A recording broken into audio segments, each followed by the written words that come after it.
showing up here today for this course on digital organizing. I'm really happy to see so many faces, and thank you all for introducing yourselves in the chat. I see already there's a question about Zoom in the chat. I'm just going to look at real quick.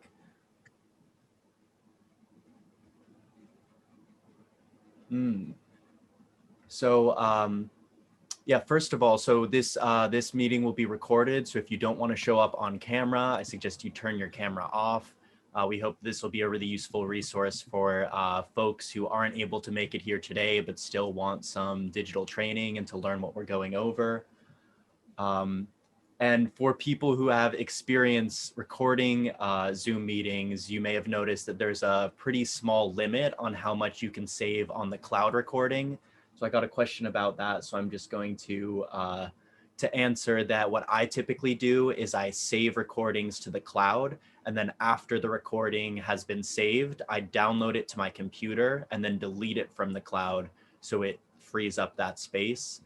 And that's because it's more reliable for Zoom to record to the cloud, because if you have any sort of computer malfunction, you could lose the file if you're recording it to your computer. I hope that helps answer your question, Pam. But anyways, I'm gonna get started. I'm Sam. I am the digital organizer and communications specialist for 350 Massachusetts. I use he and they pronouns. I've only been with 350 Mass for about 10 weeks now, but I have a history of working in campaigns, political campaigns, as well as doing some web organizing work. So I'm really happy to have this opportunity to share some of the skills I've developed with all of you. Let's just go over some Zoom norms super quickly. I see you all are muted, and that's great. So please keep yourself muted unless you are speaking. There will be time for Q&A after every section. I want to make sure that I am answering your questions that you came here to get answered. So after we talk about any specific topic, I will open it up for questions. And to make a stack, I'm going to ask that people put an asterisk in the chat so that we know that you want to ask a question. And then I will look at the chat and go through the order that people put the asterisks in to ask those people to ask their questions out loud. If you are calling in, I think we have 1 or 2 people calling in. To toggle mute and unmute, you do *6, and to raise your hand, you do *9. And before we get going, does anybody have any technical questions about Zoom that will be important to this webinar going well? Seeing none, I'm just gonna jump right in. So the things we're going to talk about today are going to be how to effectively use digital tools. And we're going to go from things as basic as email through to social media like Twitter, Facebook, and Instagram will be the platforms I'll specifically be covering. And then I want to spend a little bit of time talking about collaboration tools such as Slack, Google Groups, and Google Drive that are all really great places for activists to work together. We'll be talking a bit about creating graphics, about getting good usable pictures for online content, and then we'll be doing a bit of a deep dive into digital toolkits, what they are, why they're useful, and how you can make them to support campaigns. After we go through all of that, we're going to have a little hypothetical scenario where people will be split up into small breakout groups and be given a task where they create a media strategy for a hypothetical event that I'll tell you about later. So stay around because that'll be a really good opportunity for you to try some of the things that I'm teaching today and be able to ask questions as they arise. So first I want to talk a little bit about overall digital strategy. Digital strategy is a lot about being where the people are, especially right now when we're in various states of quarantine across this country and this planet. People are online, people are on social media, and we can't miss the opportunity to engage with these people where they're at and be out and loud where they are. So different online platforms have different levels of engagement. A tweet somebody might look at for 5 seconds, same with an Instagram post. A Facebook post people might spend a little longer on. And if you get people to your website, that's considered the final destination where you want them because you have the most in-depth information on your website. So typically when we're designing digital strategy, we want to create a funnel where people go from lower engagement platforms to higher level engagement platforms. So for example, you want to direct people from a tweet to your website, whereas it's not as important to direct people from your website to a tweet because that's going from higher information to lower information. And it's important, it's great to just be participating in conversations digitally, but it's also important to stay goal-oriented. We want to be online because we want to be recruiting people and we want to be activating people into doing work on campaigns that we have going on. So we should always be thinking about how we want to turn interaction into action. So I would divide a lot of the work that's done online into recruitment and activation. And I think there's different mediums that are better suited to either of these. Recruitment is about finding people who probably don't know about your organization or aren't familiar with its work and bringing them on board. And that can involve just getting them to like your Facebook page, getting them to follow you on Twitter, getting them to hear about you in traditional press, having other people reach out to their networks and tell them about your organization and your campaigns. And then on the other hand, once you have these people already in your network to some degree, you want to activate them. So a great way to do that is to send out emails to your mailing list when you have specific campaigns come up. If you have a Slack workspace or Google Groups, those can be great places to work collaboratively with people on projects. Peer-to-peer is also useful for when you have members who might be members in name but aren't too active. You can have people reach out to them individually to get them involved in current campaigns you have going on. And then Facebook groups require people to be admitted to so they can have a little bit more internal communications than Facebook pages. So as people are on Facebook, it's often useful to have Facebook groups for the active members of your organization. Oh, yes, and sorry, I meant to share these slides with you folks. So I'm putting the link to that in the chat. There will be some points where I move away from the slides to show you examples. So I want to make sure that you have access to the slides that you can pull up on the side. So I just dropped the link to the slides in the chat and you're welcome to follow along there.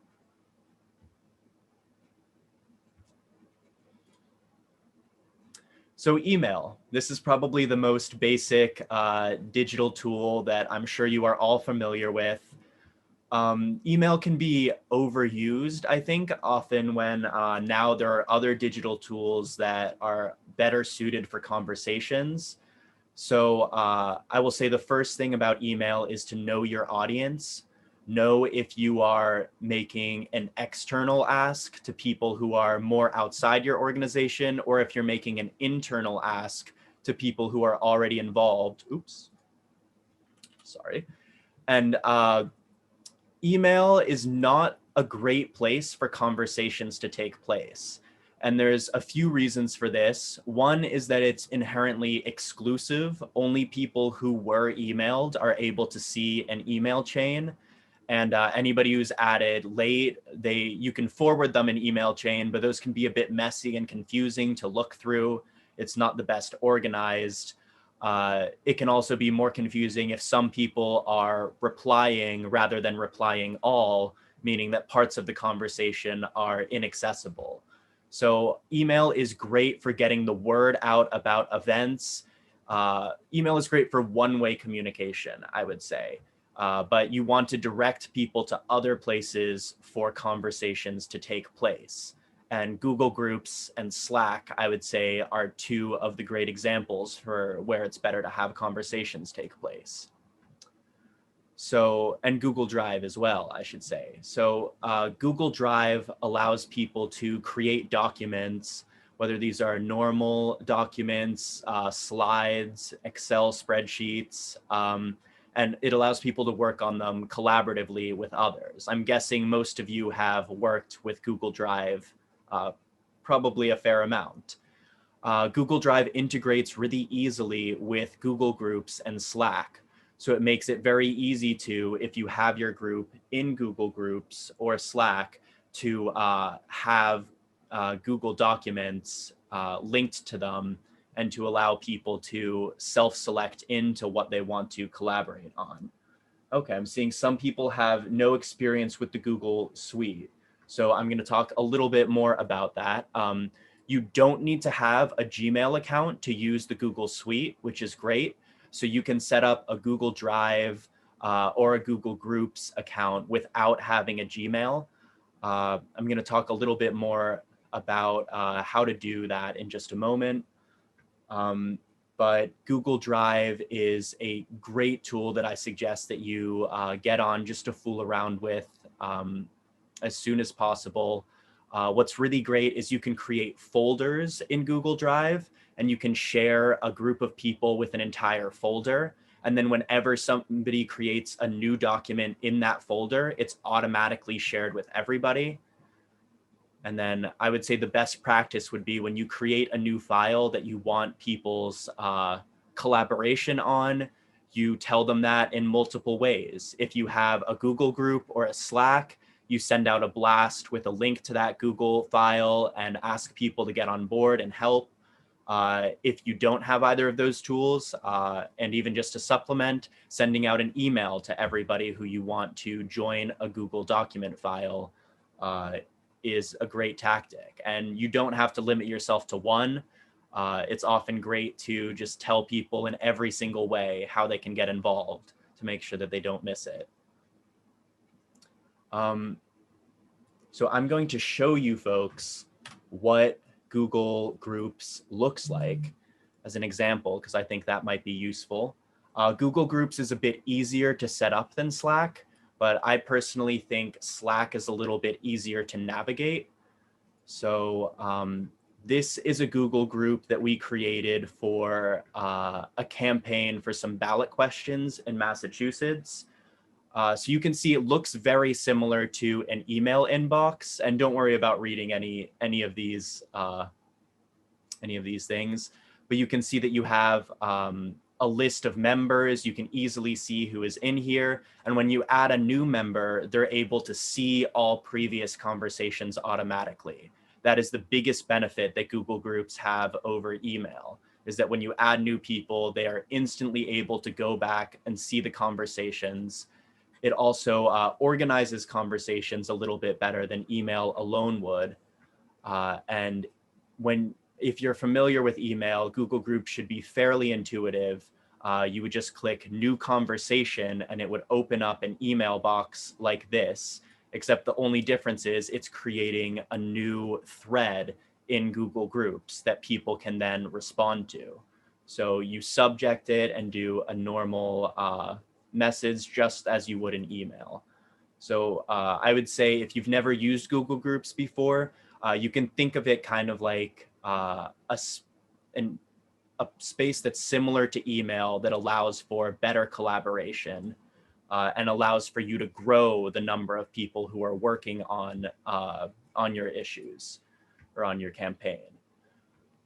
I would say Slack is better for organizations that have, oh, wait, just looking at some questions. So yeah, I see a question about privacy and security on Google Drive and Groups. That is definitely a concern. You know, we have a lot of these large digital corporations that we don't know quite what they're doing with our data, but That's something that we kind of have to be okay with to a degree to allow us to use their tools. What I will say is use good, strong passwords for your accounts. Passwords that have symbols, that have numbers, that aren't just a basic word and a number, that have like the numbers somewhere in between, is a good security feature that you can do that makes you more protected from external people trying to hack into accounts. And I see another question about, is it possible to add subfolders and move documents from the main folder to subfolders? And the answer is yes. Yes, you can do that. You can make unlimited subfolders, folders within folders, which can be very useful for organization.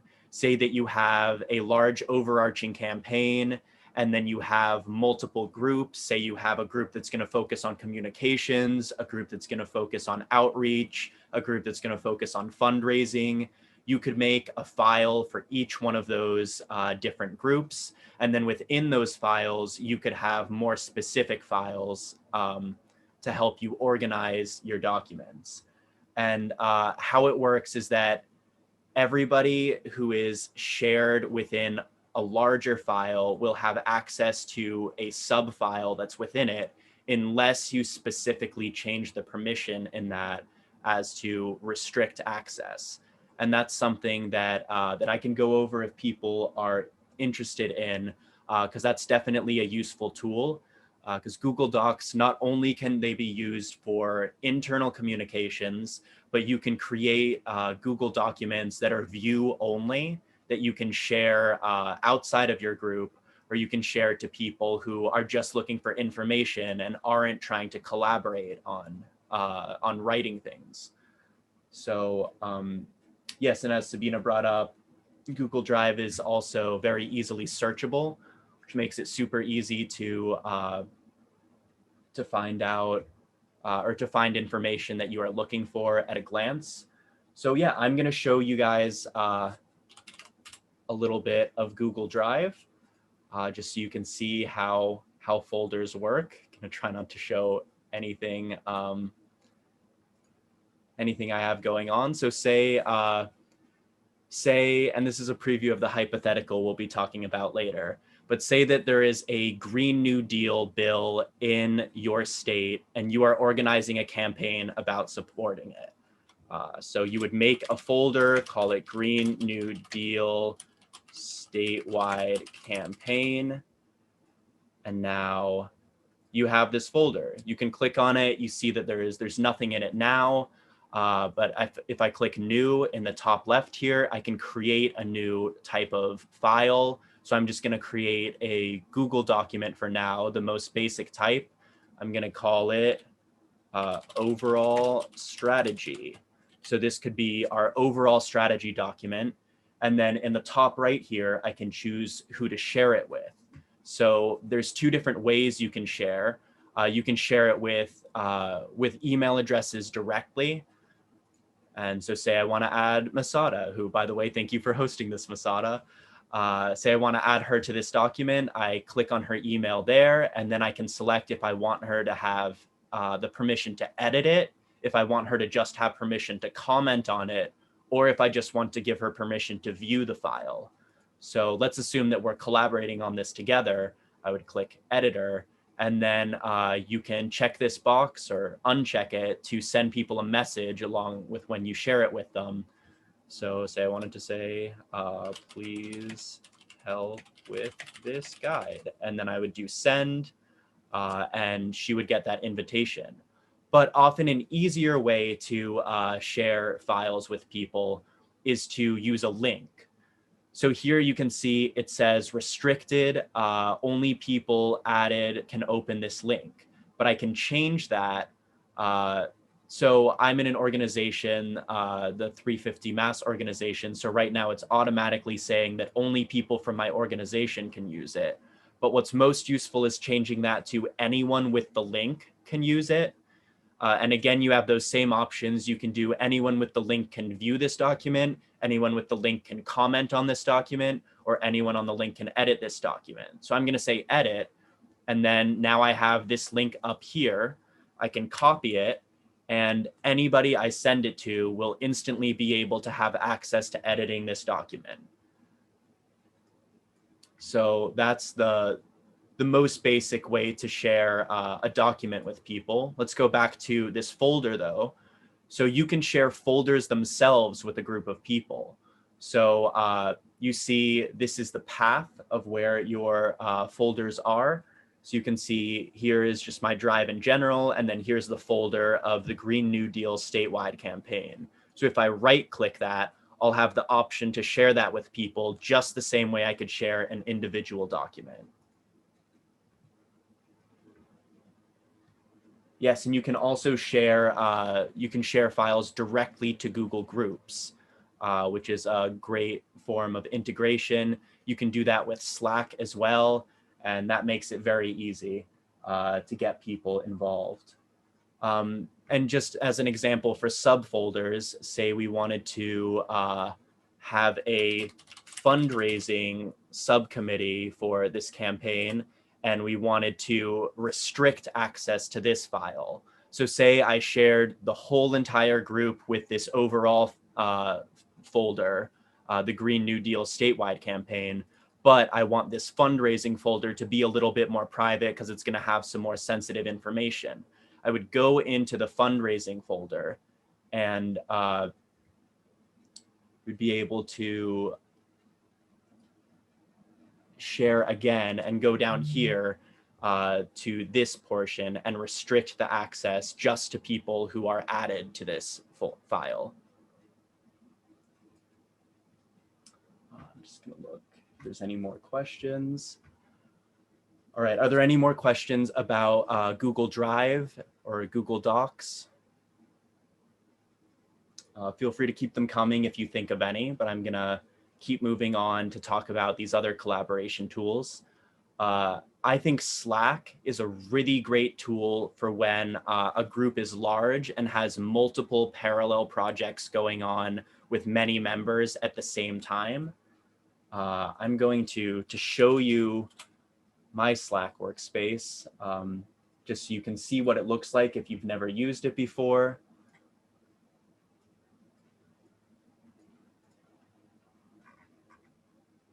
Just one moment.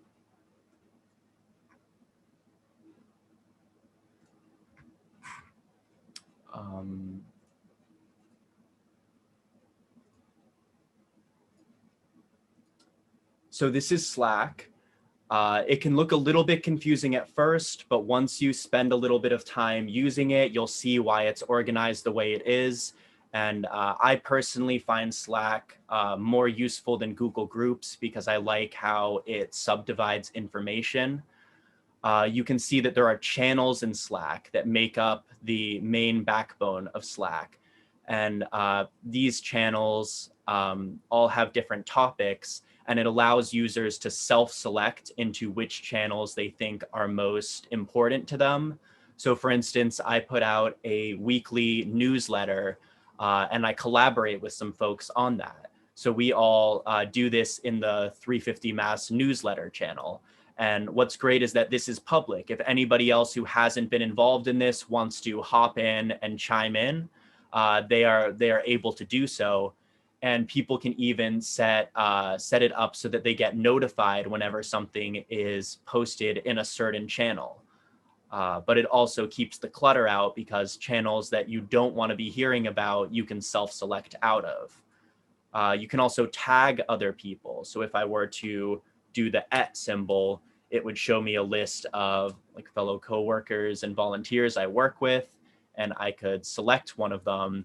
And then when I type that message, like maybe I want this person's input, then that person will be notified when that message goes out. Oops, seeing a few.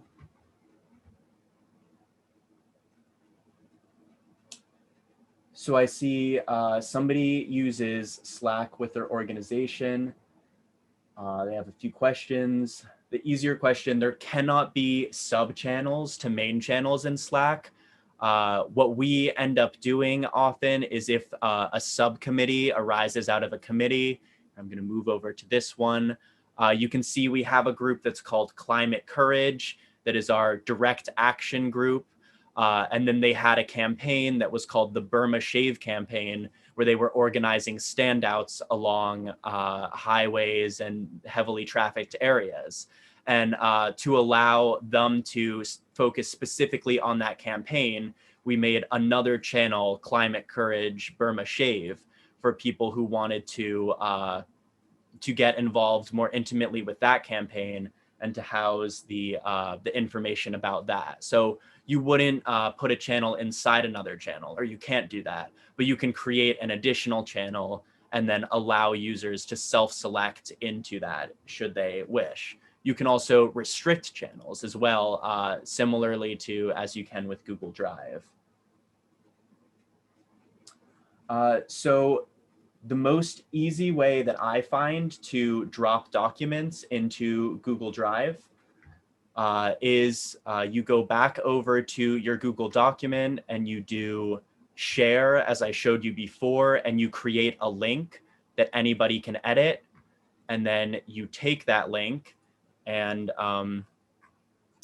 wait, I want to show you what it looks like. So I'm actually just going to create a test channel really quick.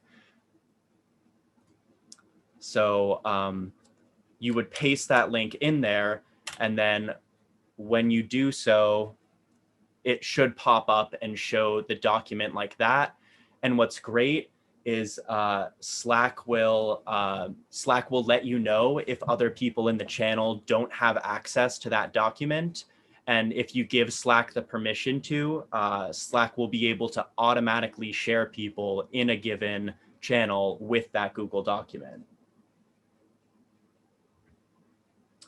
So to answer Tavona's question, Slack allows you to share documents using Google Drive. So if you give Slack permission to access your Google Drive, when you drop a document in here, say there were other people in the group, a little pop-up would show up and say, oh, it looks like this person isn't shared on your file. Would you like to share them? And then you just click yes.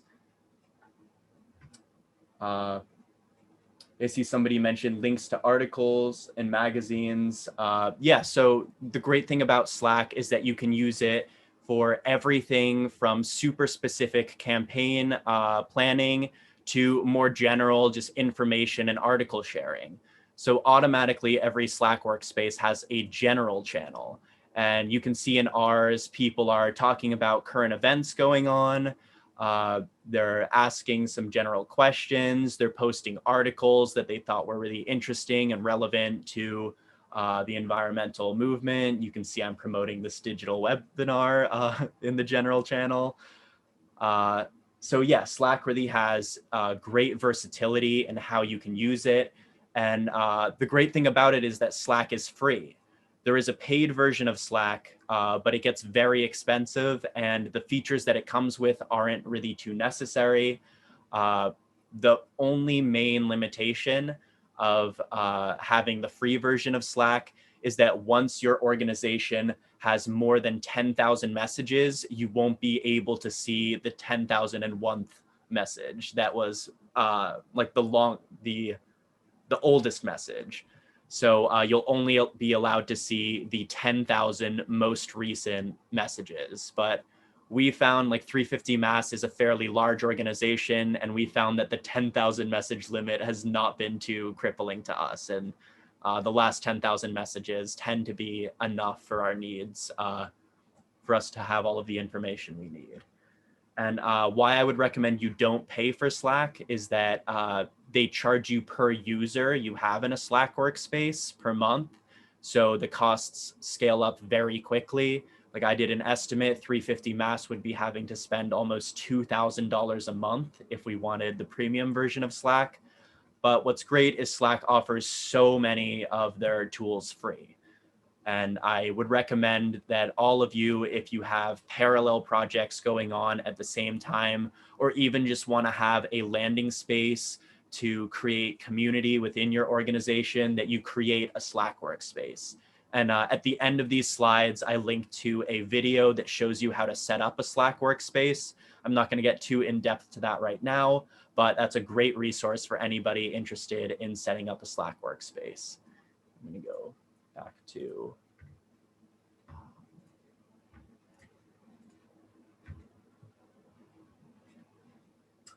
and let's see, are there any questions about Slack, Google Groups, and Google Drives?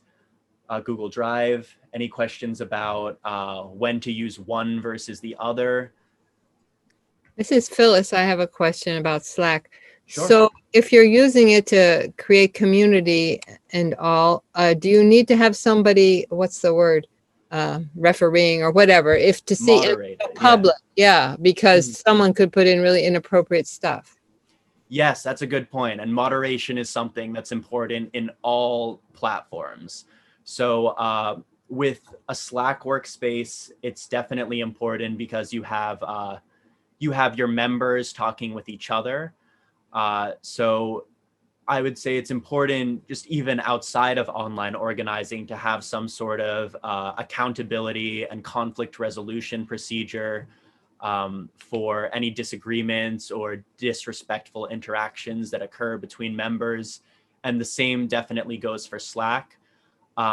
So the person who creates the Slack organization will have moderating access, and they will be able to add other people, give other people those abilities.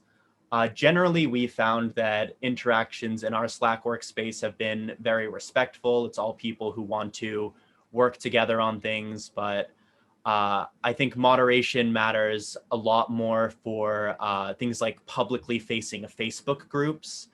And that's something I will definitely talk a little bit more about when we get to Facebook. Thank you for bringing that up. I see a question about how to put documents in your drive into a folder you've created. So that's a great question. I'm just going to show an example for that. So let's say I start a document just in my drive accidentally. So let's say I do highly sensitive fundraising document. And I have all of this stuff here. And then I realize, oh, this shouldn't be in my personal drive. This needs to be in the fundraising subfolder of the Green New Deal statewide campaign. What you do is you go to File, and then you go down here. You see that Move is an option, and then it'll pop up and it'll show you all of your different files that you have. So I'm going to click on Green New Deal statewide campaign. I'm actually going to click on that arrow there, and then I'm going to see the subfolders inside there, and I'm going to click the fundraising subfolder, and then I'm going to click move there, and then it lets you know this has been moved to fundraising. And now if we go to Green New Deal statewide, and then we move into fundraising, we can see there is where that file lives now.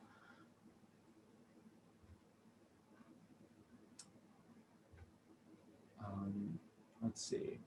Yeah, I see a comment that Slack can be challenging because it becomes a new place to monitor and keep track of messages, and that email is overwhelming enough, and that sometimes there's a trade-off aspect. I think that's a really good point. And I think that if you're going to be instituting a Slack workspace, that's actually going to be taking off a lot of the burden from your emailing. Then once you have a Slack workspace set up, you want to be directing all conversation to the appropriate Slack channel, and then using email as a means to remind people that things are happening, to get people involved. But I definitely agree that email chains where it's going back and forth can be highly confusing. And that's actually why I would recommend Slack, because I think that it helps you organize that a bit more.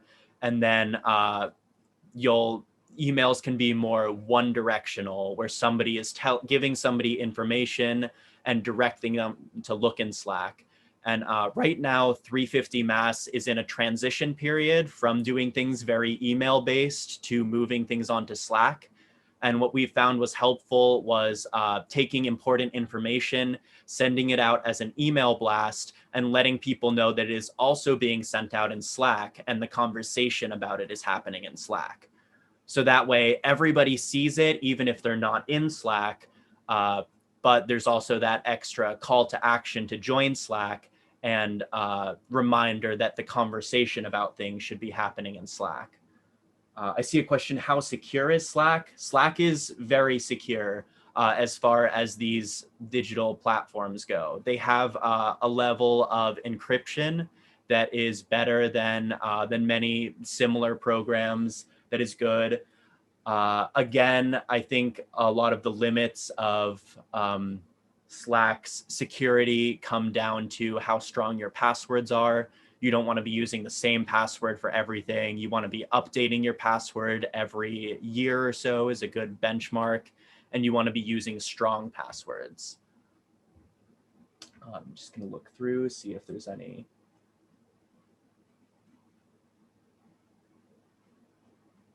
Okay, I see somebody's having some formatting changes between Google Docs and primary Word program, such as Microsoft Word, I'm guessing. I found that Excel spreadsheets and Google Sheets are actually more compatible than Google Docs and Microsoft Word, but that's only as long as you're not doing complex formulas in the cells. So I would recommend that you don't move back and forth between Microsoft Word or other Word document or Microsoft Excel and the Google equivalents too often.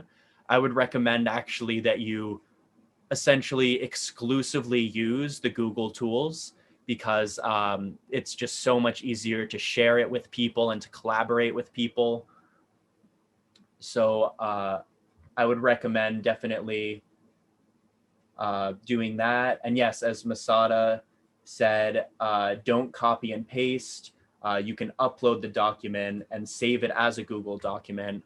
But also I know formatting problems can occur. So it's definitely worth taking that into account when you do that. And if you're working on, say, a flyer or a document where the exact layout of it matters a lot, I would recommend doing that all in one place. And if you're going to be doing that collaboratively, I would recommend making that one place be a Google document.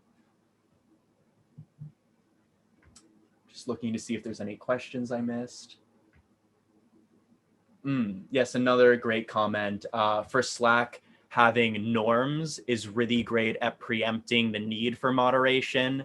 And this holds true for all meetings, just having good discussion norms, such as telling people to assume other people are speaking in good faith, telling people to make sure that they're not taking up too much space and they're creating space for others, and just having general respectful communication norms. That's really important and useful to avoiding conflict in Slack, as well as other spaces. If there are no more questions about Google Drive, Google Groups, and Slack, let's move to social media. So the first social media platform I want to talk about is Twitter. Twitter is a great platform for growing your organization, for reaching new people, for growing engagement. People of all demographics and ages are on Twitter. It does skew a little bit young, but that doesn't mean that there aren't older people on there. And what's great is that public officials are on Twitter as well. So if you're trying to engage in any sort of lobbying process or any sort of influencing public officials process, Twitter is a great tool because you can tag them and you can encourage other people to tag them. And then that will show up as notifications for those politicians or figures. And that will let them know what you're talking about and amplify your voice. A strategy that I think is a great one to help organizations grow their Twitter presence is to have everybody in your organization interact with each other's posts. You can set alerts on Twitter. I'm actually going to show you how to do that in just a moment so that you can be alerted whenever a certain account makes a tweet. And what I also have implemented at 350 Mass, and I've seen on so many campaigns as a great tool, is something we call retweet squads, which is a group message that exists within Twitter where when people create a post that they want, that is important to get a lot of engagement, they post the link to that post in this group message, and everybody in the group message sees that, they get a notification about it, and they're able to quickly retweet, comment on it, like it. And by doing that, we're able to essentially get free advertising, because the way the Twitter algorithm works is if it sees a lot of people interact with a post, with a tweet in a short period of time, it will put that up in the rankings and it will show it to more people. So if I make a normal tweet on the 350 Mass account, maybe 300 people will see it in the first hour. If I make a super important tweet that is about like a soon upcoming event or just a big victory we want to celebrate, and I put it in our retweet squad chat, and just a couple people retweet it and interact with it and favorite it, we can get a couple thousand engagements within the first hour.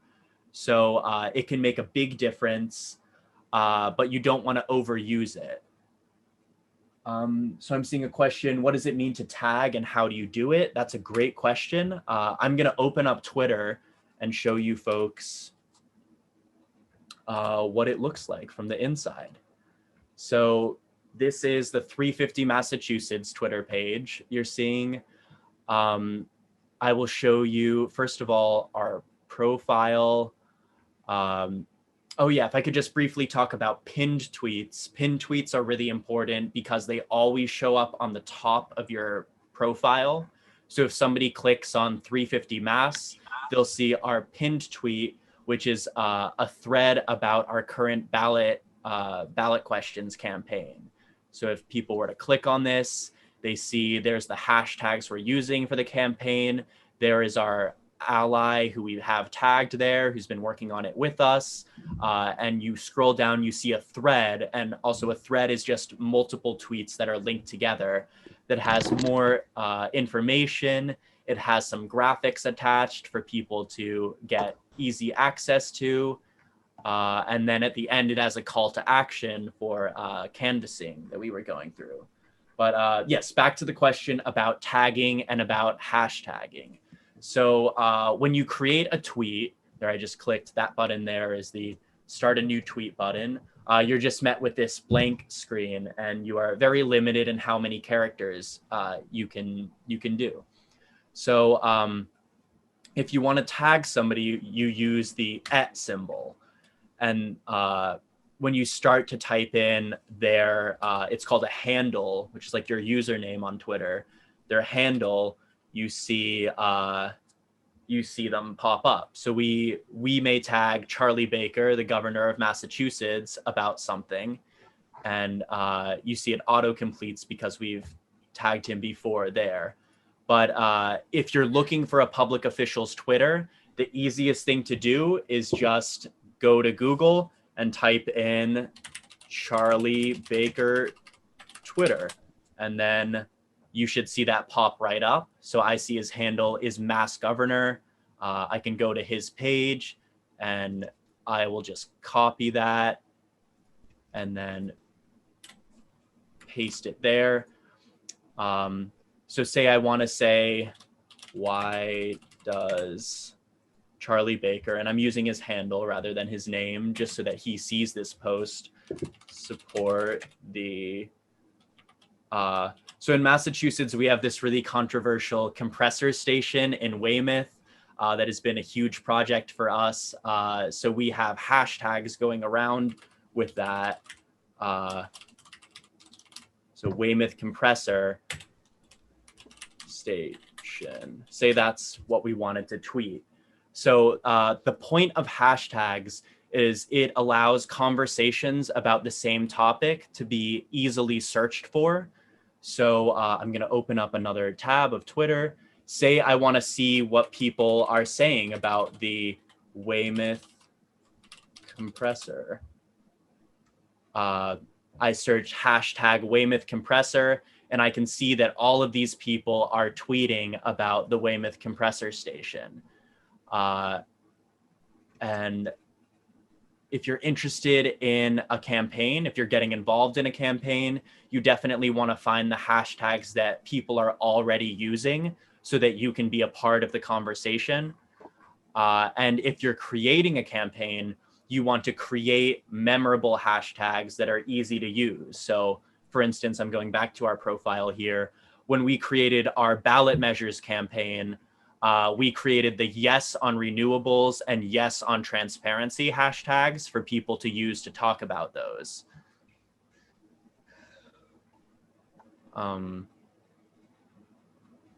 How do you decide what to tweet and when? That's a great question. So tweets can have a variety of purposes.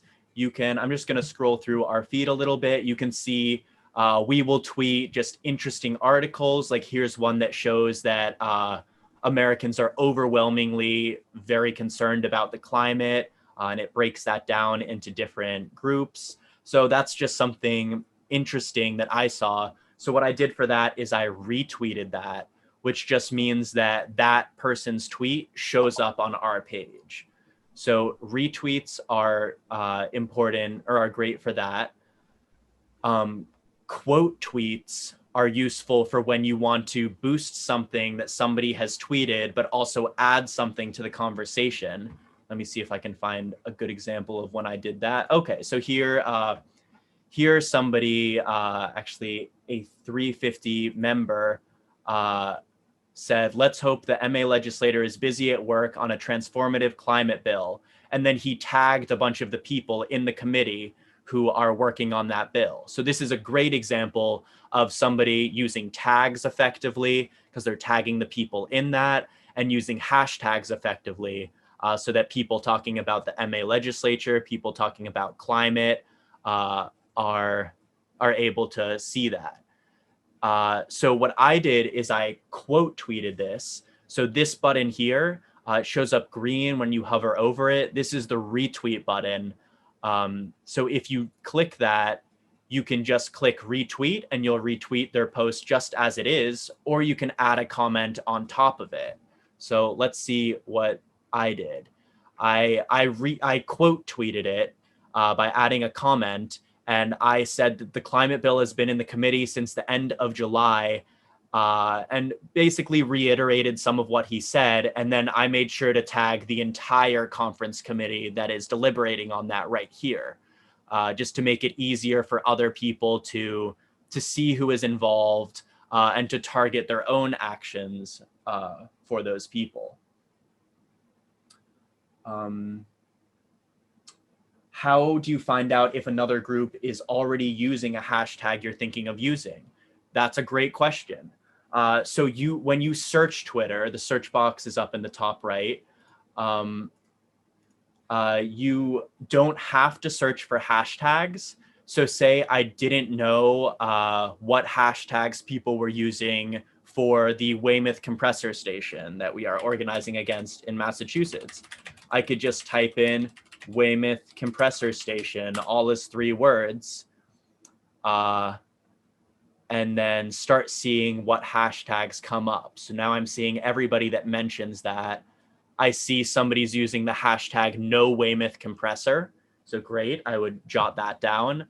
And it's useful to see organizations as well. So I would see that the Massachusetts Climate Action Network is tagging this group, Sustainable Braintree, and FRRACS Massachusetts, which is the group that has been taking the lead on the Weymouth compressor station activism. And I would be able to note those as well and see what they're doing. So say I see that this group is taking a lot of ownership on this campaign. I can click on their handle, go to their profile, see what they're talking about, let's see, how long do I have to scroll to find a hashtag? Oh yeah, so they're using Not Your Sacrifice Zone, I haven't seen that one before, and No Weymouth compressor, and seeing who else they tag. So a great way to figure out how to tweet, what to tweet, who to tweet at, what hashtags to use, is look at the other groups that are already doing that. Like, we are often parts of wider coalitions working on environmental groups. And if you're working on your own campaign and you don't have other groups that are already actively participating in that on social media, look at similar campaigns, maybe in your area or out of state, and see how people are tweeting about that. And also look at what is getting engagements, so you can see what are effective tweets.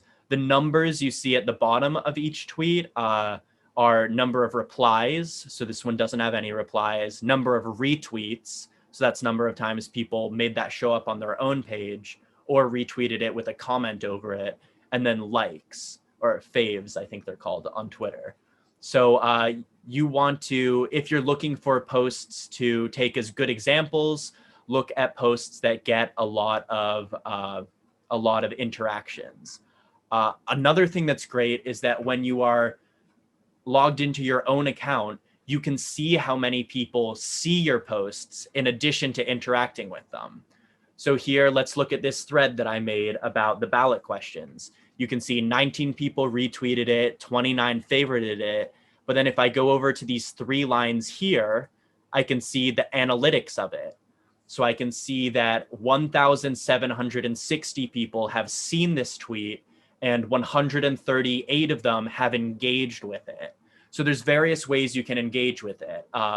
Retweeting or favoriting it is one way, but you see that that only adds up to less than 50, and we have 138 engagements. So other engagements might be people clicking on either the handles or the hashtags that we have in the tweet, or using this button here. This is the share button, to send it to people in a direct message or copying the link to it.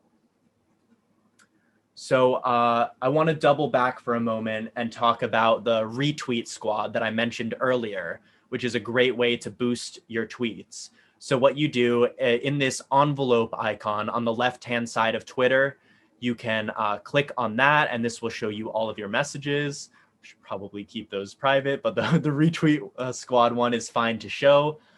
So this, you can see from the 350 Mass account, share some of my tweets that need interaction, and you can see other people also share tweets that they think it would be great for the 350 Mass account to boost. So as the 350 Mass account, I boosted both of these tweets with retweets so that they would show up on our page. I have a question. This is Phyllis. So Sure, you yeah. said other people can do that too, but which other people? Just Oh yeah, great question. So yeah, say I wanted to create a retweet squad from scratch. You go to your messages, you see at the top there's messages here, there's a little envelope symbol with a plus. You click that, and now you're creating a new message. So essentially, say you're starting this from scratch, you would reach out to your group, say, hey, everybody who's on Twitter, we want to create a retweet squad where we can all boost each other's posts. Please let me know your Twitter handles. So then people would tell you their Twitter handles. So you would type in @ so say I want to add the executive director of 350 Mass to this. There's his. Say I want to add some volunteers. I see them popping up because I've interacted with them, but you would be able to copy and paste if you get them written from people in email or in Slack or whatever tool you're using to communicate. So you make this whole group, you add all of the different accounts to it, and then you would click next. I'm actually not going to show you that because that would just go right through and make a new group. And then you have a group like this. If you want to see who's in it or add people, and we are always adding people to our retweet squad, you click on this little eye in the top right corner, and then you can see the whole list of people. And if you scroll, actually, I clicked on view all people.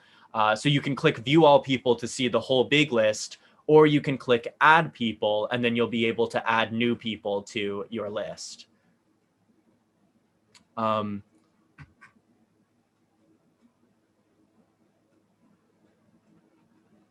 Oh, yeah, I just see that Sabina is not on this, who is a very vocal part of our group. So great example. I'm going to add her right now. um, let's see. So I see a question that Sabina's Twitter isn't showing analytics. I'm actually not sure about this. It might be that your Twitter account might have to have a certain amount of followers before it shows you analytics. So for instance, our 350 Mass account has over 7,000 followers. So I'm guessing if this isn't showing up for your individual accounts, it might just be that you need to have a bigger following to your account to be able to see analytics. Let's see, are there any other questions for Twitter?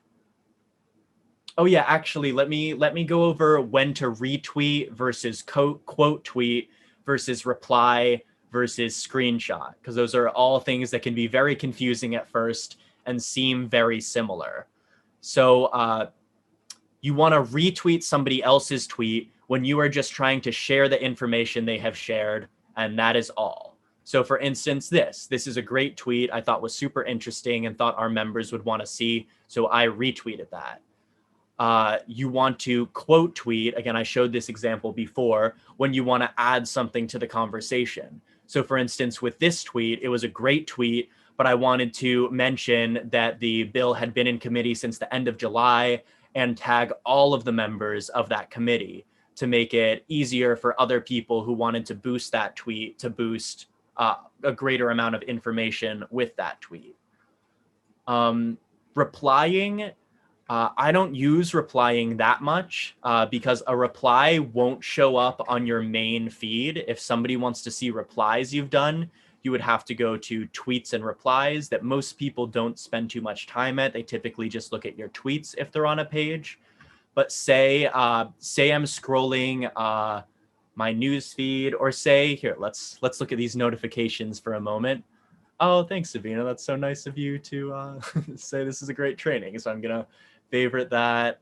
And this would be something I might actually reply to. I would say, I'm not going to post anything right now because I would think about it a little bit, but something like, thanks so much. It was great to see so many friendly faces. And because that's not something that's really a call to action or something that we care about people seeing, that's when you want to use a reply. Basically, like thank yous, you want to be doing as replies a lot of the time. And pretty much if it's something that you want to get an action out of, you don't want to be using a reply because then it won't show up on your main profile tweet feed. And then the last thing I want to talk about briefly, and this is something probably you will never need to do, but taking screenshots to use instead of quote tweeting or retweeting.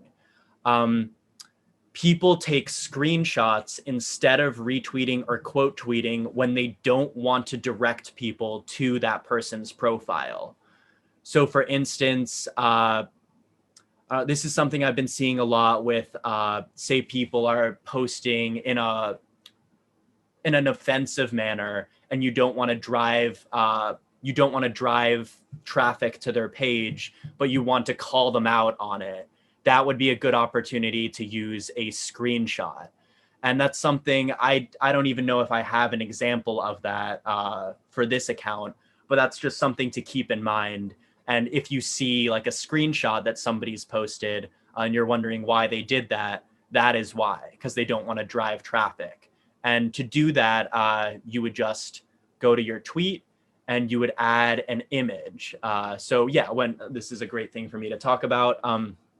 When you're tweeting, you can add images, and tweets with images tend to have a bit more engagement. So it's good to do that when you can, but don't stress, about doing it every time. But yeah, you would click on this little symbol here, and then it shows you all of your files in your computer, or if you're on your phone, it shows you your pictures in your phone, and then you can attach a picture there, and then you can still use text as well. So you can say whatever you want in addition to having a picture. Some other useful tools you can do with tweeting is you can create a poll. It's fairly easy to do. You can set the different choices here. You can add more options. This isn't something we really do too much. You can increase the length of the poll, and then everybody who sees your poll is able to vote on it. But beware that it's everybody who sees the poll, not just your followers. So you run the risk of being brigaded, say, by climate denialists or other groups like that if you use a poll. Emojis are great to just brighten up long text posts a bit. I could definitely use some more emojis in the tweets that I do. So if you click on this little smiley face, you can see a list of emojis. And if you're on your phone, you might know how to do that automatically from your keyboard as well. So yeah, if we wanted to, say, post about a canvas that's happening or a call to action that's happening in a morning, maybe we would go to emojis, and you can search emojis too. I would look for a sun, and I would say, good morning, exclamation point, do another sun for symmetry, and then say, we will be blah, blah, blah, and then do the call to action there. But just adding emojis like that can help make your posts stand out a little more and catch people's eye, draw their attention to the text that you have.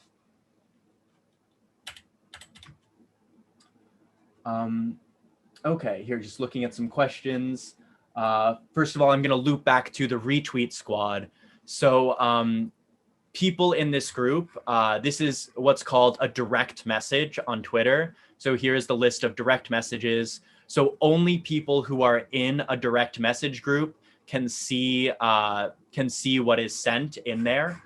And by default, I think you are notified if you have the Twitter app on your phone that somebody sends you a direct message. So for example, hey, Sabina, do you think you would be able to send me a direct message on Twitter just so I can show people what that looks like?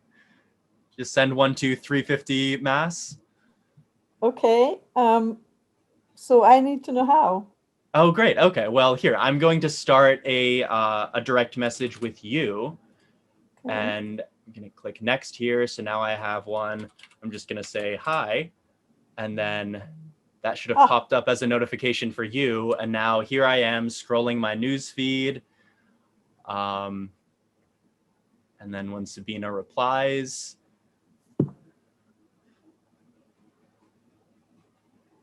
sorry for putting you on the spot. I replied, but. Oh, you did? Yeah, did you? Oh, there we go. Okay. Oh yeah. Sorry. Would you mind doing it again? I went to it so the notification didn't pop up. Okay. So now I think now I know. Wait. What's the first step if I want to direct message you? So you would click on the little envelope symbol, and then you would either click on me in your inbox, or you would do a new message. So yeah, you can just right after where you said hi back, if you just want to type anything else. I just want to show people how it pops up as a notification. Hi.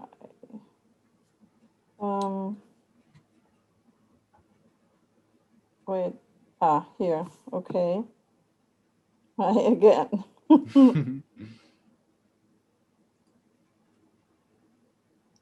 Did it come? Huh. It's not showing up. It might just take a minute to pop up, but typically you would get a little red 1 number there when you get a new message.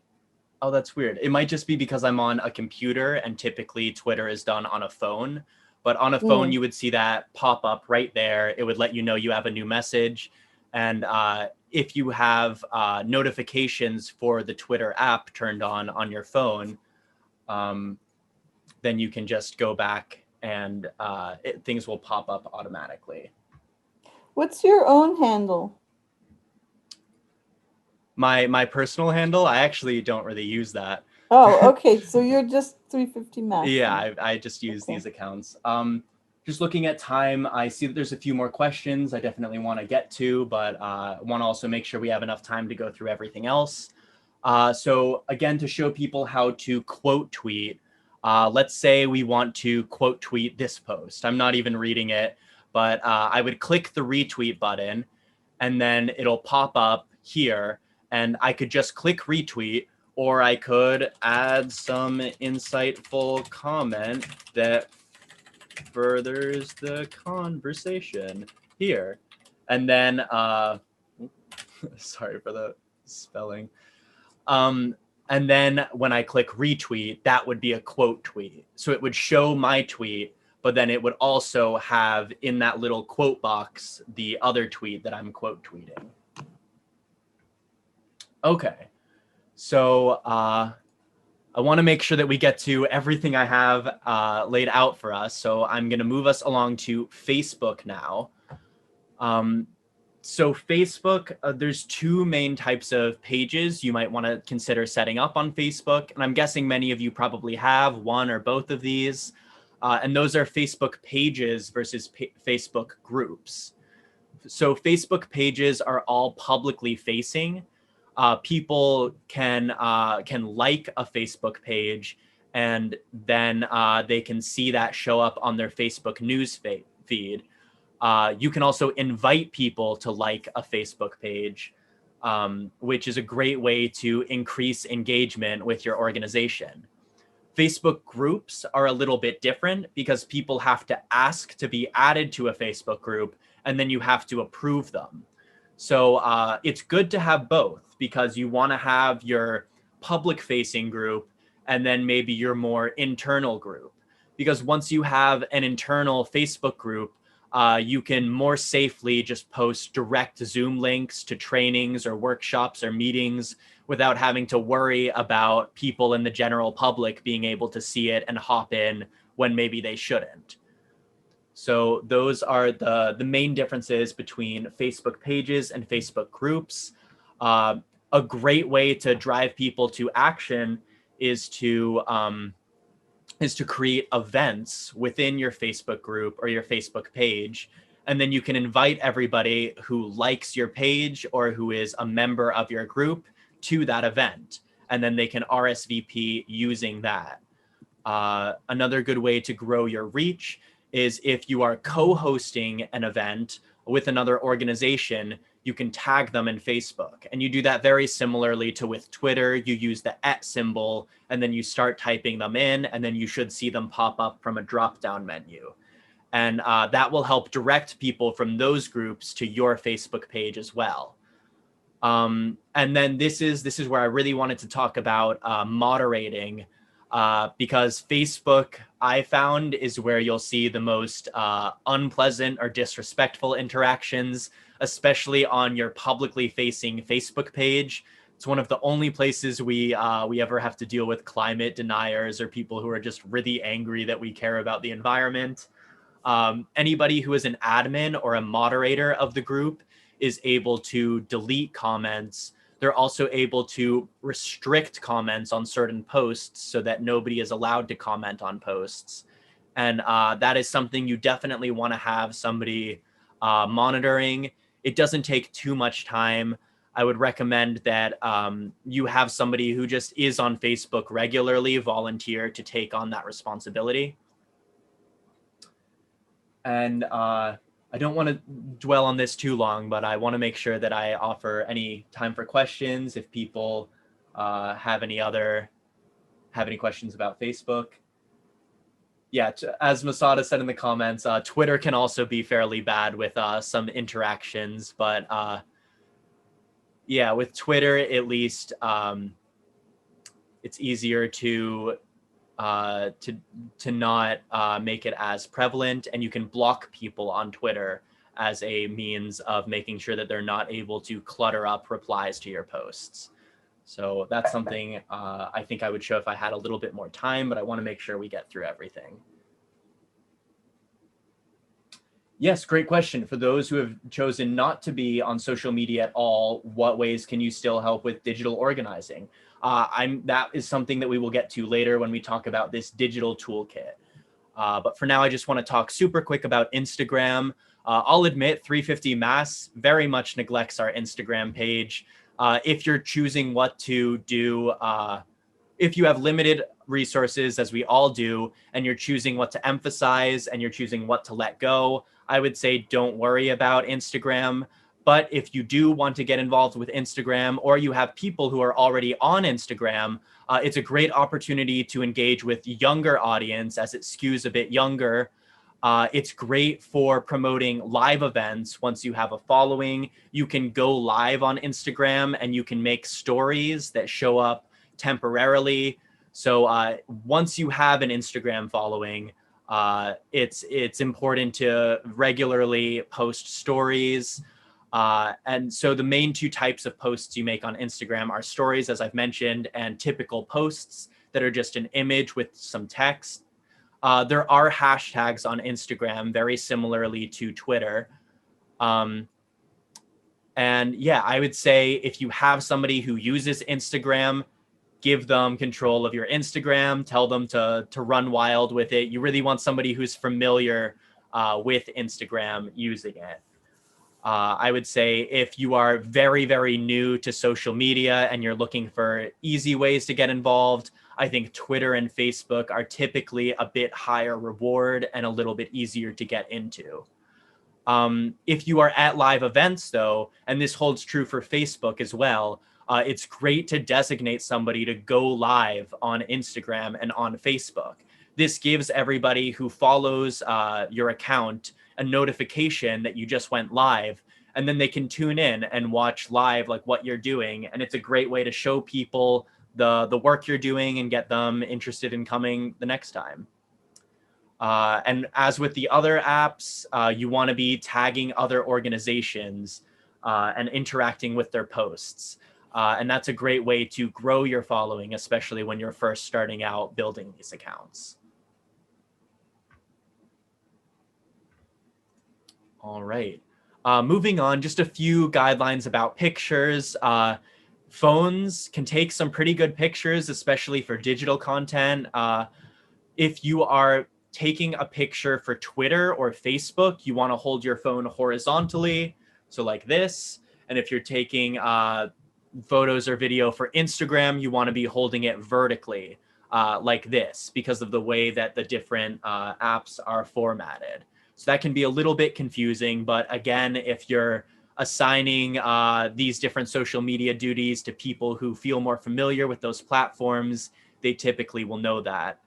A great thing to do is to designate picture takers ahead of time for events to make sure that that pictures get taken. You don't want to have like a great huge event happen and then not have any visual element to show people. And then, as I mentioned, going live on Facebook and Instagram is a great opportunity, again, to show people the work you're doing, specifically at like in action or at live protests. Okay, now I would like to talk about graphics. Graphics can be a little bit daunting at first, but I highly recommend this website, Canva, for all of you who are interested in a super easy to use graphics platform. And I'm going to show you just very briefly what that looks like. So this is Canva.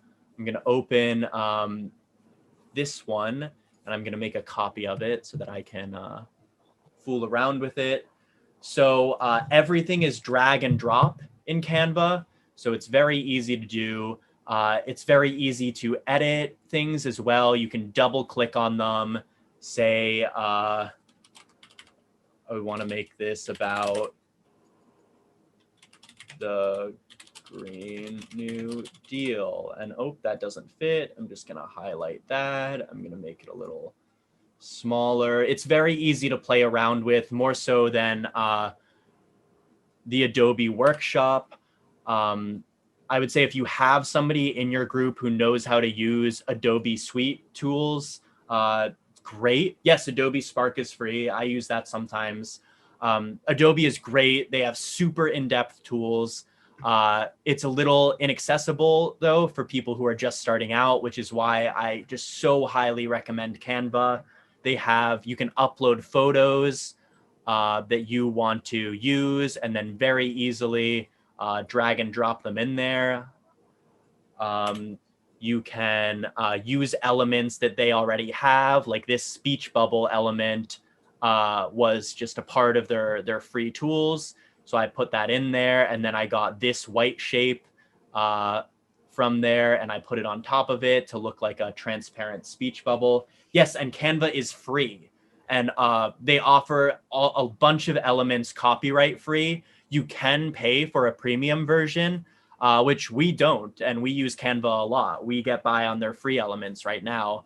We're considering upgrading, but you can see if you look at elements here, you can see like here's a free version of like a little ballot box that says vote, and here's their premium version that they have if you want to subscribe, that has some watermarks and might look a little bit better. But they have a bunch of free assets that you can use, totally copyright free. So I highly recommend you check out Canva. I put a link to a great intro video in the slides. And when you're designing graphic links, checking for color blindness, this is a cool website that you can just upload a picture to, and you can see how it would look if you're like a not colorblind person, how it would look to people of various different color blindness. So you can make sure that if you have text of a certain color over another color, that it's accessible to everyone. Another quick tool I want to talk about is Bitly, which is great for when you want to, sorry, let me get back to here, which is great when you want to mention a link in a graphic, but you don't want to have a super long link. So you can go to bit.ly.com, and with a free account, you can shorten a URL of any length down to a URL that's only as long as bit.ly/ 6 characters. And if you pay a couple dollars a month, you can customize what the part after the slash is. But even for free, it's great to just shorten links so that they take up less space. So now I want to talk about digital toolkits. Digital toolkits are a really good opportunity for you to make digital engagement accessible to people of all levels of involvement.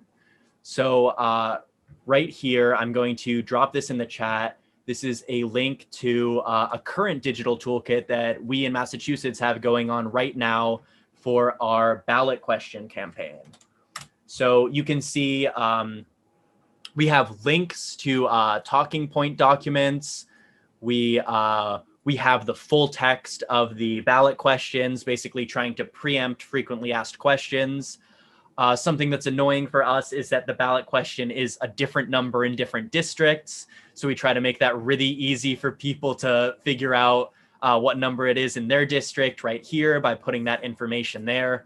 So basically the first part of your toolkit, you want to have talking points available, and you want to preempt frequently asked questions.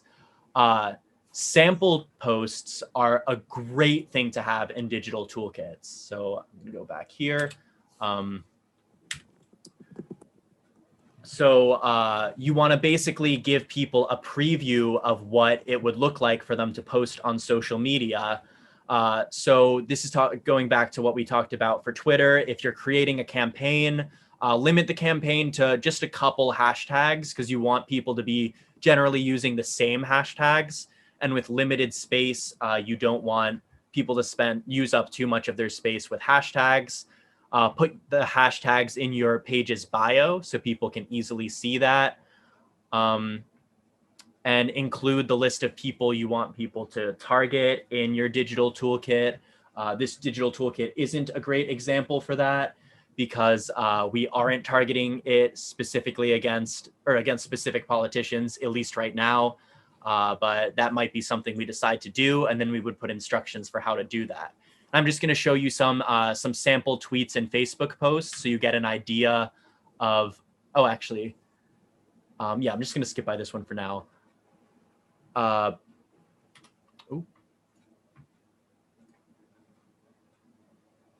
Here we go. So these are an example of two sample tweets that I put in our digital toolkit. So these are just very generic tweets. One is for yes on renewables, one is for yes on transparency and yes on renewables. And tweets are typically very low information because you're limited in characters.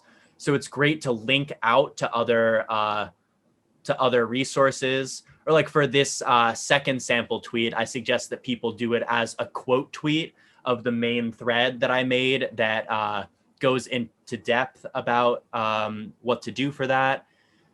And then on the other hand, for Facebook posts, they can be quite a bit more in depth. So this is the sample Facebook post that I made for this campaign. You can see it's organized into paragraphs. There's a few different places for customization. And, you know, with sample posts, we really encourage people to add whatever they want, to change it into their own language. We're just trying to make it easy for them to do so.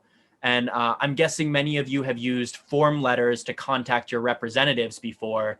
That is another great tool that is a great part of a lot of digital campaigns and belongs in digital toolkits. And to whoever asked me earlier about ways that you can get involved with digital organizing that aren't social media specific, that is a great one. Whenever there are opportunities to contact your representative, running email campaigns to them, creating form letters that other people can easily copy, paste, and customize and fill in the blanks with is a great way to increase the contacts of that representative. I'll say I worked for a state senator for about 6 months. And when he got 10 people emailing into him about any specific issue, even all using a form letter, he considered it a big issue. So you really can make a difference by just getting even what seems like a small group of people to write into their representative. All right. So sorry, I was rushing through a bit there. I want to now pose a hypothetical question to you all. Imagine that your state legislature has a Green New Deal bill in committee for your state. And there's popular support behind the bill, but there are concerns that the final bill will lose vital provisions such as a commitment to 100% renewable energy and a green jobs program. I'm going to have you now thinking about the different tools and the strategies I just laid out, split up into small breakout groups and devise a plan for what you would do to organize, to recruit people to the campaign, and to exert some influence on the state legislature before it comes to a vote. So some assumptions we'll make is that COVID restrictions are in place, so much of the organizing will have to be done online, and that the bill is expected to come to a vote in 4 weeks, 1 month. So right here, I created a worksheet that people can look at and use in their groups. So I just have the instructions repeated, and then I have it broken up into weeks. So I want folks to brainstorm about what they would try to get done each of the weeks. And then, yes, and I'm putting that link in the chat right now. And then if folks have time, please feel free to experiment with making some sample social media posts or fool around with graphics on Canva. But I know that we're only going to have 20 minutes to do this, so I totally understand. I totally recognize that you won't be able to do everything you want to do. This is just more to get a sense of how you want to implement these tools that I laid forth today, and see what questions arise as you practice doing that, so I can help you figure out, so I can help you answer those questions. So without further ado, I'm going to ask Masada to please break people into breakout groups of 3 to 4. And then I will pop around into groups, see if there are any questions. And then in 20 minutes at 3:50, we will all come back together and we will talk about what went well, what questions were brought up, and share amongst each other. But I would love to hear everybody's experiences, any questions that arose, any ideas you felt like were good that came up. If people just want to raise their hand or put an asterisk in the chat, I will call on people to unmute and ask.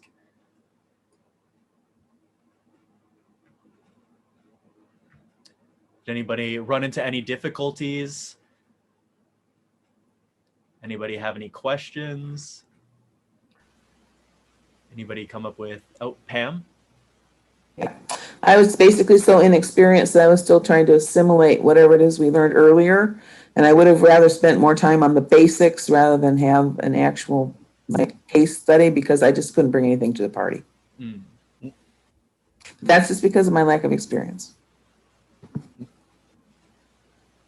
I appreciate the feedback. Yeah, I hope that the resources that I linked in here will help you feel like you get the basics down a bit better. Yeah, absolutely. I would like spend more time there. Great. Phyllis? I was meeting with M. Macaulay, and we just came up with several things like making tweets with target politicians' handles. And she said, make sure that you have a personalized subject line. Otherwise, they will send them all to a folder and maybe not ever look at them. Talked about directing people with the tweets and so on to go to an action page and have a petition there and a thermometer to show how many signatures we've gotten.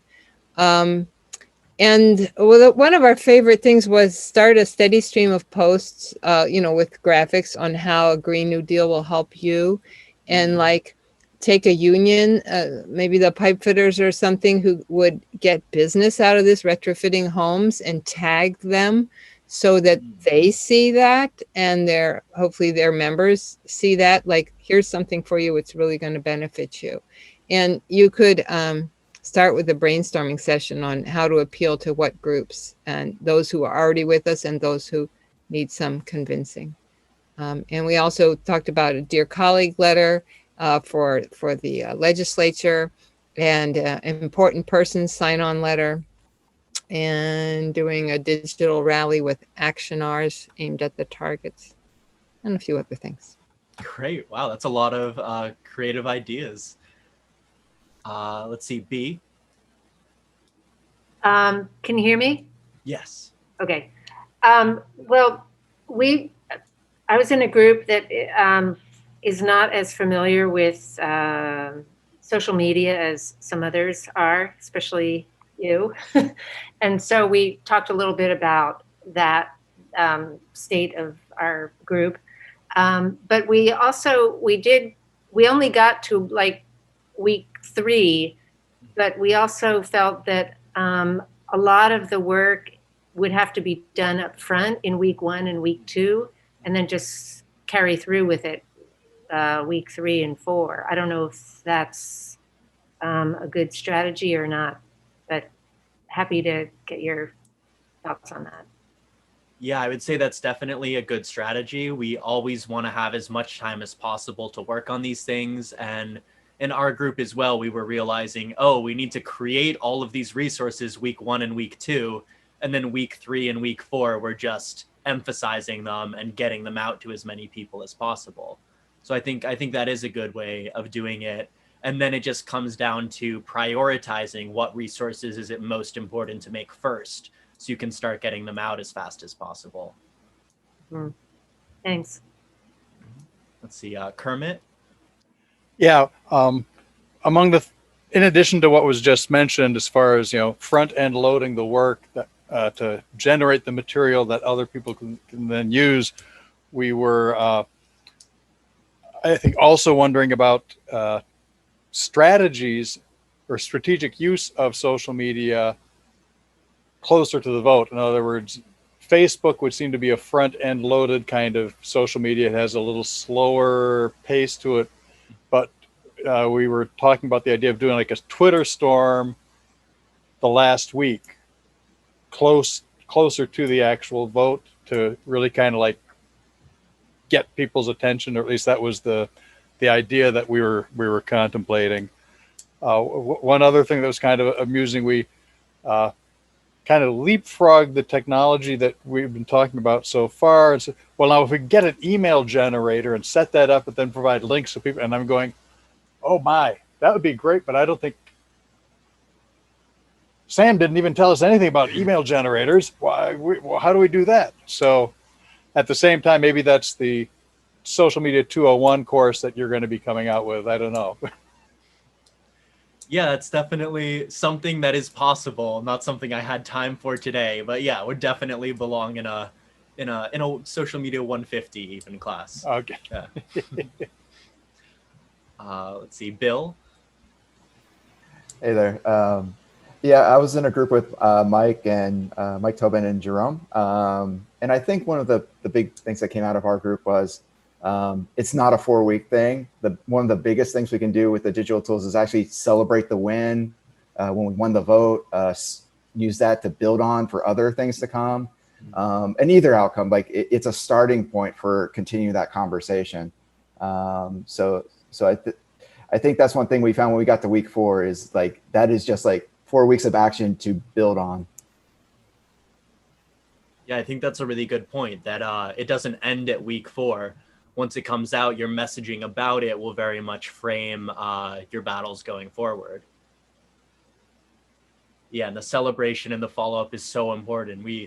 It's not often that we see big victories in the environmentalist movement. So it's really important because it can be so depressing and sometimes even demoralizing that we really celebrate the good and the victories. Can I throw in a couple of items? Sure. Jerome here. All right, I was in the group also with Bill and Mike. Specific messaging. I think especially if there are things that we know are non-negotiable for us, that we be very tight on that messaging. Certainly as we get to the endpoints and the votes, we need to take it from general messaging to our exact demands and asks. So I think that that's important. And then the other point was, if we're communicating and trying to move specific individuals in that committee, then we can be using Twitter handles and such to throw messages directly at them at different points, especially as the vote is getting close, to try to push them, in our direction. Again, not in a general sense, but in a very focused sense. Thank you. Check. Thank you. Yeah, no, I think that's a really good point. Yeah, and as Masada brought up in the chat, we didn't even really talk about traditional media today, but you'll see I linked a how to write a press release resource, which I think is also important for that overall messaging. And we're coming right up to time now here. And I want to say thank you all for joining me today. It was really great seeing you all, talking to you all. And I want to give Masada a minute to plug the next training that is going on. Thanks, Sam. Thanks, Sam. And thanks everybody for being here today. I'm just going to share my screen for 1 second. I just dropped the link to the flyer in the chat, but I wanted to also show you that what we've been doing, if you've seen the flyer before, this is it. So this was our 3rd training between different 350 groups across the country. The last one is going to be on November 21st, so still a ways out. And will specifically be on grassroots and year-end fundraising led by 350 Vermont. So I hope you can make it to that one. And I also wanted to just show you that we've been putting the slides, recording, and other resources that people are coming up with at the bottom of the flyer here, so you can find it easily. So that is all for me. Thank you, Sam. Thank you, Masada. Thank you so much for organizing this. Yes. Let's see. Yeah, Before you end it, could you just say where is that flyer you just dropped something into? I'm not clear. Oh, I put it in the chat. Oops. Do you see that? Yeah. Oh, okay. So it's in the chat, and here are the slides again for the person who requested the slides. And the slides are also in the flyer. So. Got it. And as Shimona said, Shimona is my co-conspirator in planning these trainings. So okay. Shimona, wave from 350 Seattle. Thank you, Shimona. And 350 Seattle has very kindly been trimming the recordings for us. So yay. And we will send a follow-up email to everybody as well. All right, so big hand for Sam, and thank you everybody today. Thank you, everybody. It's great seeing you all, talking to you all. I hope this was helpful and that you'll be able to integrate this in your work.